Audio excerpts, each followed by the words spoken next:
فهاخد العيش ده، لقيته حلو جدا. شايفين ما شاء الله، ده العيش الشامي، بيبيعوه هنا على بطاقة التموين، اللي هو العيش المدعم يعني. ده بنجيبه كل يوم من البطاقة. شايفين عامل ازاي؟ فانا هستخدمه لهم بدل الكريب.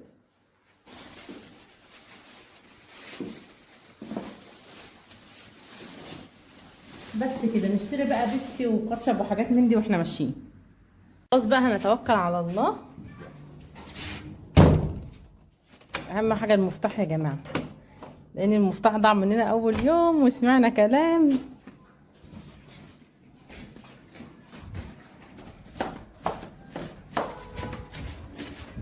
ربنا يهدينا بقى الاولاد ويسمعوا الكلام وما يدوخوناش. شاب واحد ايه ما عادش قادر من عمايله.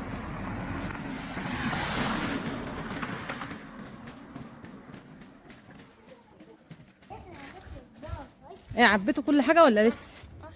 طب خد شبشب بميدو، كنا ناسيين. احنا طبعا ناس بطوطين. عايزين نروح البحر، يلا بسرعة. شايفين يا جماعه، اول يوم ننزلهم البحر من ساعه ما جينا، بقالنا اسبوع بالظبط.